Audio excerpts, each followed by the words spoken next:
E aí, meus amigos, como estão? Tudo bem? Professor Dixon Cossetti aqui. Hoje a gente vai para mais um debate, aqui na série Debates, para mais um debate acerca de um tema. Recebi muitos comentários positivos acerca do tema da semana passada, que foi crime organizado, e achei muito interessante. Hoje a gente vai falar sobre um tema que é muito relevante para quem vai fazer qualquer tipo de prova discursiva. Mas, se você vai fazer provas discursivas referentes a tribunais, a secretarias, a agências reguladoras, ministérios, é muito importante que você fique atento a esse tema. Ele é um dos queridinhos das bancas quando a gente fala desse tipo de concurso. A gente vai falar a respeito de meio ambiente e, claro, acerca da sustentabilidade. Bom, vamos direto ao ponto, Primeira coisa, pessoal, quando a gente fala de meio ambiente, a gente está falando aqui de algo que é protegido pela humanidade. Aqui no Brasil, por exemplo, a gente tem a Constituição Federal de 1988 que consagrou o meio ambiente como um direito assegurado aí a todos os cidadãos. Mas os cidadãos não têm, na verdade, direito a qualquer tipo de meio ambiente, mas sim um meio ambiente sadio. Nós temos alguns artigos como 225, 170 que versam sobre o meio ambiente, mas a Constituição Federal está repleta disso. Ela é responsável exatamente por alçar aí o meio ambiente a essa condição de direito fundamental dos cidadãos aqui no Brasil. Em nível mundial, o que a gente tem é que o meio ambiente ele é protegido por todos os países aí, evidentemente, mas ele é protegido sobretudo por algumas organizações, por alguns organismos como a ONU, que tem essa função de fiscalizar aí o meio ambiente, fiscalizar as ações relacionadas ao meio ambiente e propor também soluções, estratégias para combater, medidas para dirimir aí as questões envolvendo problemas do meio ambiente. Bom, vamos lá. Primeira coisa, vamos entender o conceito de sustentabilidade. Quando a gente fala de sustentabilidade ambiental, é um conceito que hoje já está muito difundido. A gente está falando aqui de desenvolvimento sustentável. Basicamente, o que você tem de entender é que o conceito de sustentabilidade ele é definido como um conjunto de ações que estão voltadas para a preservação ambiental, significando principalmente a possibilidade de crescimento econômico e também de preservação dos recursos naturais para as futuras gerações. Ocorre então que sustentabilidade é isso, Tem a ver exatamente aí com a preservação dos recursos naturais para que as próximas gerações possam de fato continuar utilizando os recursos naturais, Bom, então a gente tem de entender o conceito de sustentabilidade. Sustentabilidade é definida como um conjunto de ações que visam, que estão voltadas aí para a preservação ambiental. Na verdade, isso significa a possibilidade de desenvolvimento econômico, de crescimento econômico, aliado à preservação dos recursos naturais, tanto para a geração atual, de seres humanos, quanto também para as gerações futuras, Sustentabilidade tem a ver com ecologia, e a ecologia é o estudo dos seres vivos e as suas interações com o meio em que vivem. É muito importante a gente hoje saber a abrangência desse conceito de sustentabilidade, Isso já foi motivo de prova discursiva, Algumas bancas já cobraram isso. E o que acontece? Quando a gente fala de sustentabilidade ambiental, a gente está falando de algo hoje que tem um conceito muito mais amplo, Ela não envolve somente aspectos ambientais, mas ela diz respeito também a aspectos sociais e econômicos.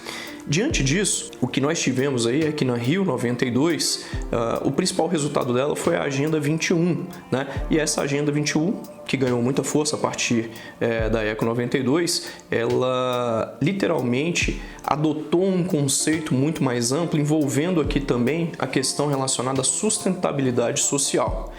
Quando a gente fala de sustentabilidade social, não é absolutamente a mesma coisa que a sustentabilidade ambiental, mas ela tem tudo a ver com sustentabilidade ambiental, porque hoje não tem como mais você falar de meio ambiente sem falar de outros aspectos relacionados aí à sociedade, porque o meio ambiente ele tem a ver com tudo, ele tem a ver com cultura, ele tem a ver com política, ele tem a ver com a vida das próximas gerações, dos seres humanos atuais, ele tem a ver absolutamente com tudo. Quando a gente fala de sustentabilidade social, a gente está falando aqui de um conceito que envolve a distribuição de renda, com diminuição das diferenças sociais, com diminuição das desigualdades sociais e melhoria da qualidade de vida da sociedade de uma forma geral, da sociedade mundial. É o que vários países já tentam fazer, a China já tenta fazer isso há anos, é claro que o Brasil também tenta fazer, mas numa escala muito menor. Infelizmente o Brasil ainda é um país muito desigual. Note então que esse conceito de sustentabilidade social, ele envolve não só aspectos econômicos e sociais, mas política nacional e internacional, como já tinha te falado.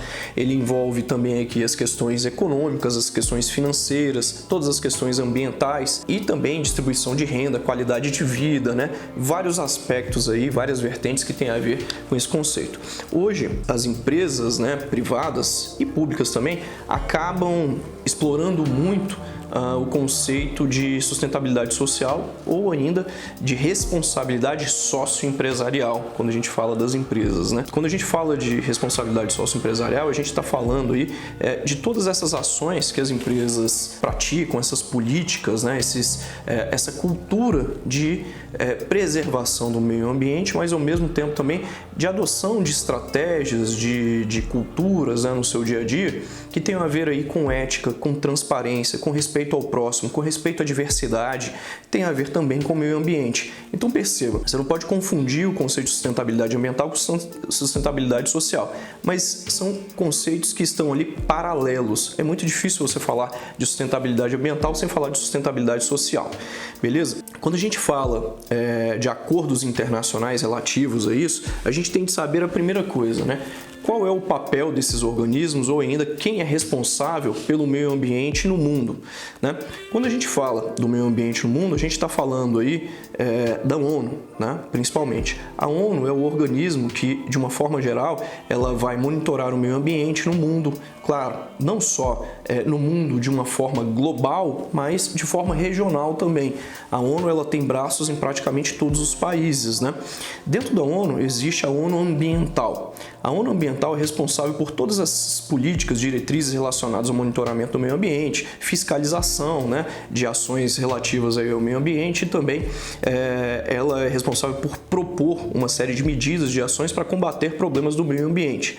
Claro, a ONU ela tem um papel que é muito importante no mundo. E hoje ela tem o IPCC, que é literalmente um painel intergovernamental de mudanças climáticas, né? O IPCC cuida basicamente aí desses elementos ambientais mais voltados aí sobretudo para mudanças climáticas. Quando a gente fala de problemas ambientais, a gente está falando de uma série de problemas, né? Então quem é responsável pelo meio ambiente? A ONU hoje tem esse caráter, né, muito mais global, embora ela também tenha sua atuação regional ali nos países. Mas a sociedade é responsável pelo meio ambiente, claro, né? As ações no dia a dia da sociedade vão impactar diretamente na vida aí dos ecossistemas, na ecologia, né? No meio ambiente de um modo geral. Quem mais além disso? Os governos, né? São todos responsáveis, os governos de cada um dos países, e a gente está falando também das empresas, a gente está falando também de ONGs, né? De organismos que vão monitorar também as condições climáticas envolvendo o meio ambiente, envolvendo poluição, envolvendo uma série de questões. E a gente está falando também, principalmente, de países, né, que são os países que mais poluem o meio ambiente. Quando a gente fala desses países, numa escala aqui para você entender, eu tenho no primeiro momento a China, né, que é a segunda economia do mundo, mas ela produz aí o seu crescimento econômico, né, ele é um crescimento econômico que ele bate recordes atrás de recordes. Embora a gente esteja vivendo, né, a gente está em 2019, embora a gente esteja vivendo aí um período de recessão, né, relativamente recessivo, né, nesse momento agora. Mas mesmo assim a China continua tendo crescimentos muito relevantes em termos de crescimento econômico. O crescimento econômico, infelizmente, né, no formato atual que a gente tem, ele acaba produzindo muitos problemas aí quanto ao meio ambiente. Então, China é o número 1 em termos de poluição. Depois, não preciso te falar, Estados Unidos, né? Num terceiro momento, a gente está falando aí da Índia e num quarto momento, a gente está falando do Japão. E o Brasil? 12º lugar na escala de países que mais poluem o meio ambiente, né? A gente tem vários países nessa lista, mas o Brasil realmente ocupa um lugar de destaque, né? É claro que essa escala de poluição está atrelada também à escala de desenvolvimento, né? O Brasil está figurando ali atualmente como a 12ª economia do planeta, já ocupou até a 5ª posição, para que você tenha ideia, né? Então tem muito a ver com isso. Estados Unidos e China, a gente está falando Estados Unidos é a primeira economia do mundo e China a segunda economia do mundo, né? Vários são os especialistas que asseguram que a China em 2025 vai ser a primeira economia global, no máximo, né? Mas a gente não sabe exatamente o que vai acontecer. Falando aqui agora de algumas das conferências e acordos internacionais que são referência aí para os líderes mundiais e também são referência normalmente em prova. Algumas provas discursivas já cobraram alguns desses acordos, né? Tratados específicos aí que têm o objetivo de traçar diretrizes, né, e ações para melhorar aí o meio ambiente no mundo.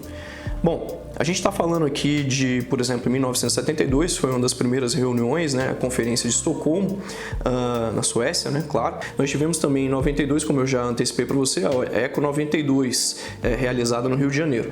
Em 1977, nós tivemos também o Protocolo de Kyoto, né, foi a assinatura do Protocolo de Kyoto. Nós tivemos em 2002 a Rio+10, que comemorava 10 anos da Eco 92, da realização da Eco 92. Então foi em 2002, chamou-se Rio+10. A Rio+10, ela foi realizada no Rio de Janeiro e nesse ano também tivemos aí o decreto de Joanesburgo, né, que é uma cidade da África, né. A Rio+10, ela perdeu muita força porque teve um boicote aí do presidente à época dos Estados Unidos, que foi o George W. Bush, né. Então, as decisões da Eco 92 acabaram não tendo a relevância esperada, infelizmente. Em 2005, o que nós tivemos? O Protocolo de Kyoto entrou em vigor. Em 2009, nós tivemos a Declaração de Copenhague, na Dinamarca. Em 2012, nós tivemos a COP18, que foi realizada aí, em Doha, né, chamada também de Rodada de Doha. Doha fica no Catar. Nós tivemos também, no ano de 2015, o Acordo de Paris. Esse Acordo de Paris, que foi assinado em 2015, ele trouxe uma série de determinações relacionadas ao meio ambiente e uma série de problemas também, porque quando a principal economia do mundo, que é os Estados Unidos, né, sai do Acordo de Paris, isso provoca realmente uma perda de credibilidade desses acordos, desses tratados, né? Esses acordos, eles têm vários objetivos diferentes, né? Mas principalmente traçar diretrizes relacionadas ao meio ambiente no mundo. E claro, de forma regionalizada. Isso quer dizer, por exemplo, diminuir o aquecimento global, diminuir a emissão de gases de efeito estufa, entre outras várias coisas, como por exemplo também diminuir a desigualdade social, né? Aumentar a renda per capita dos seus cidadãos, né, de cada um dos países e por aí vai. Quando a gente fala de meio ambiente, a gente tem que saber dos problemas relacionados ao meio ambiente. Falando aqui de problemas relacionados ao meio ambiente, pessoal, o que a gente tem é o seguinte, hoje, são inúmeros problemas relacionados ao meio ambiente, mas para que você tenha uma ideia desses problemas, a gente está falando aí da deterioração dos recifes de coral, que são muito importantes para os ecossistemas, para o meio ambiente, né? A gente está falando de problemas como poluição por plástico, a gente está falando do excesso de produção de lixo, né, no planeta, isso realmente tem trazido um grande transtorno, né? A gente está falando de aquecimento global, de desmatamento, de poluição dos rios, de poluição do ar. A gente fala também de poluição do solo, né, e contaminação do solo. A gente está falando de lixo eletrônico, né? A produção de lixo eletrônico hoje no mundo, como o mundo nessa escala global, né, se tornou um mundo altamente tecnológico, né, com muitos produtos eletrônicos. Hoje, basicamente, a gente não conserta os produtos, a gente, na verdade, compra novos produtos, né? E isso acaba gerando, né, um excesso muito grande de lixo eletrônico. O descarte de lixo eletrônico é realmente algo muito delicado. Os componentes químicos que são utilizados nas baterias, por exemplo, né, nos produtos elétricos e eletrônicos, causam inúmeros transtornos aí para o solo, para os mananciais dos rios, né, e por aí vai. Poluição dos rios também, dos mares, né, algo que vem preocupando há vários anos as autoridades. Eu falei de desmatamento para você e é importante que a gente fale também de desastres naturais, né? Alguns dos problemas que são provocados, como por exemplo as queimadas, né? Ou ainda os incêndios que são provocados aí pelo aquecimento global. A gente está falando da elevação do nível do mar. Então a gente tem um conjunto de problemas hoje que tem a ver aí com o meio ambiente. Quem são os países aí, os principais atores, né? Como eu já falei para você, vamos falar um pouco aqui do Brasil, que não é o principal ator em termos de meio ambiente, mas ele tem uma relevância muito grande em razão, de fato, aí guardar muitas reservas naturais, né? Como você sabe, a Amazônia, parte dela está aqui no Brasil. Então vamos lá falar um pouquinho aí do histórico do Brasil. Quando a gente fala do histórico do Brasil em termos de meio ambiente, nos últimos 20 anos o Brasil tem adotado uma política extremamente positiva de meio ambiente, né? E tem tentado diminuir o impacto do homem em escala e ambiental. Todavia, quando a gente fala, né, o Brasil chegou até a diminuir em alguns momentos aí o desmatamento, né, nos governos anteriores. Mas quando a gente fala do governo atual, o governo Bolsonaro, isso aqui não é uma crítica ao Bolsonaro, na verdade, é uma uma constatação, né, dos órgãos ambientais nacionais e também internacionais. Bom, o governo Bolsonaro é adepto do globalismo, né, que é exatamente essa política de entender, de achar, né, que na verdade alguns órgãos, organismos internacionais, países internacionais falam muito que o Brasil desmata, que o Brasil é um país que polui bastante, porque na verdade eles querem tomar conta aqui dos nossos recursos naturais, né? Querem tomar posse dos nossos recursos naturais. A gente chama isso de globalismo, né? O governo Bolsonaro, né, recentemente, assim que o Bolsonaro assumiu o governo, em 2019, ele se manifestou muito contrário ao Acordo de Paris e falou que sairia do Acordo de Paris e também falou que extinguiria o Ministério do Meio Ambiente, que hoje é o principal ator aí do Brasil nesse sentido, né? Quando a gente fala aí de fiscalização do meio ambiente, de políticas relacionadas ao meio ambiente. Mas o Bolsonaro não fez isso, ele manteve o Brasil, né? Ele apenas mencionou isso, mas ele manteve o Brasil no Acordo de Paris e ele não extinguiu a pasta do Ministério do Meio Ambiente, porque as críticas foram enormes, né? Principalmente de organismos internacionais e de autoridades internacionais, principalmente das europeias, né, que vem tentando cada vez mais aliar o crescimento econômico à sustentabilidade, né, um crescimento muito mais sustentável. O que nós tivemos nesses meses iniciais do governo Bolsonaro é que houve um sucateamento dos órgãos que são responsáveis por fiscalizar o meio ambiente. Vários foram superintendentes do IBAMA, que é um dos principais atores. A gente fala de IBAMA, a gente fala aqui no Brasil de CINAMA, a gente fala de CONAMA, a gente fala de ICMBio, né? A gente está falando dos principais mecanismos que são utilizados para fiscalizar, monitorar ações do meio ambiente e adotar políticas que impactem menos também aí o ecossistema. Então nós tivemos a demissão de 21 superintendentes, né, do IBAMA, tivemos um contingenciamento de 95% das verbas relacionadas a políticas de meio ambiente, né, de preservação ambiental. Tivemos ainda também a extinção da Secretaria de Mudanças Climáticas aqui no Brasil. Tudo isso acabou trazendo um grande descrédito aí para o Brasil e afastou alguns investidores internacionais, alguns financiadores internacionais que eram muito importantes aí, por exemplo, para o Fundo Amazônico, né, que entram com muito dinheiro aí para o Fundo Amazônico, para a preservação da Amazônia. Vários foram os doadores que hoje já não fazem mais parte, que já não doam mais dinheiro para o Fundo Amazônico, né? E o Bolsonaro se posicionou várias vezes falando, ó, não tem problema nenhum, né? Pode aplicar esse dinheiro em outro país aí, não quero que venha aqui para o nosso país, né? E aí o fato é o seguinte, né? É importante a gente entender aqui a atuação dos principais atores aí desse processo. Estados Unidos. Quando a gente fala do governo Donald Trump, como você sabe, Donald Trump é um ex-empresário, né? Ou ainda é empresário, porque ele tem empresas ainda. Mas a gente está falando aí de alguém que também é adepto de uma política de crescimento econômico muito forte, né? E ele não reconhece esses problemas ambientais. O governo Obama foi responsável por adotar uma política muito mais ambiental, muito mais preservadora do meio ambiente. E o governo Trump, assim que assumiu, nomeou essas políticas de políticas anticrescimento. E várias dessas políticas, dessas leis, foram revogadas pelo governo Trump, né? A primeira coisa que ele fez foi sair do Acordo de Paris, né, que foi assinado, e o Acordo de Paris definia metas para redução de aquecimento global, de produção econômica, de melhoria e da qualidade de vida das pessoas, e ele revogou absolutamente tudo isso, né? Hoje, na verdade, o que a gente tem é o Trump adotando uma política muito mais pró-crescimento sem reconhecer aí as questões ambientais.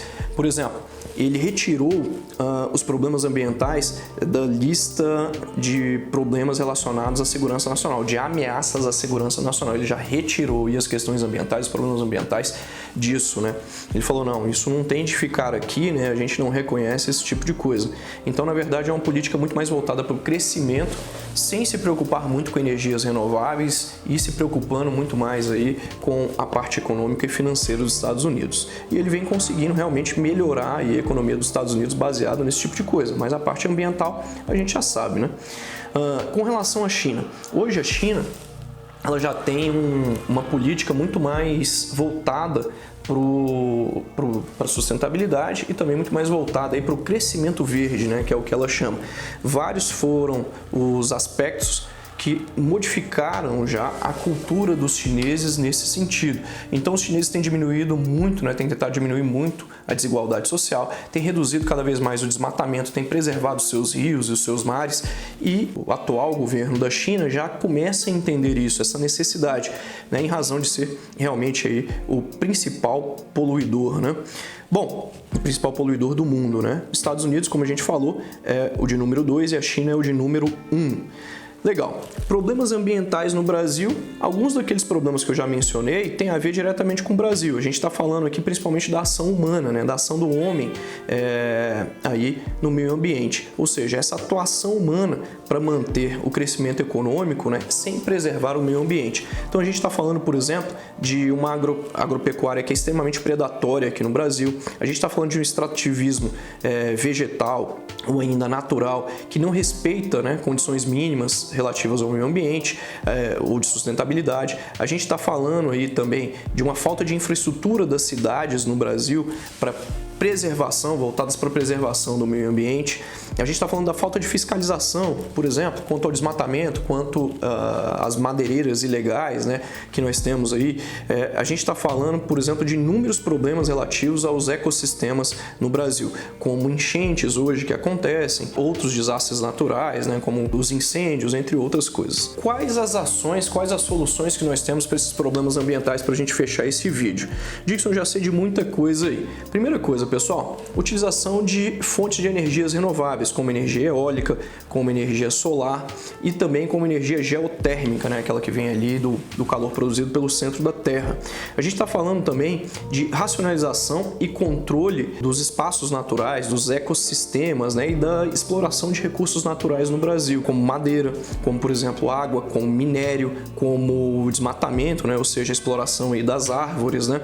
A gente está falando de vários problemas relativos a isso, a matérias-primas. Depois, número 3, reciclagem do lixo, né? Isso é primordial, sobretudo quando a gente fala de um reaproveitamento, de uma reciclagem. Reaproveitamento não é a mesma coisa que reciclagem, né?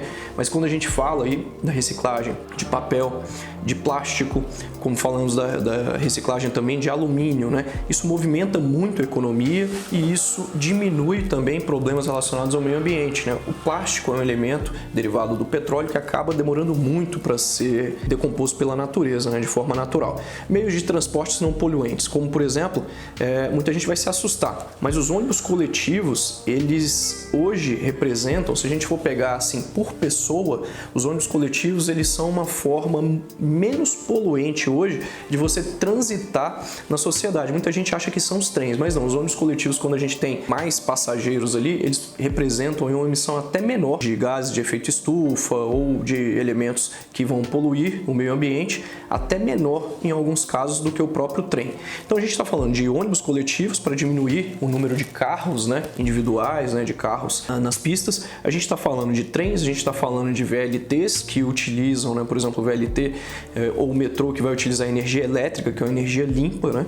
A gente está falando de bicicletas, de patinetes, né? E um dos meios de transporte que você tem que estar aí com você, que é o que não polui, né? Que são os seus pés, né? Isso não polui nada, poluição zero, né? Bom, falamos aí bastante sobre essas ações, mas a gente tem de lembrar algumas também. É importante que a gente fale da racionalização e do consumo de água e de energia, que são elementos que têm trazido muitas complicações aí. Todos esses recursos são recursos finitos, né? Como a gente sabe, e é muito importante preservá-los, né?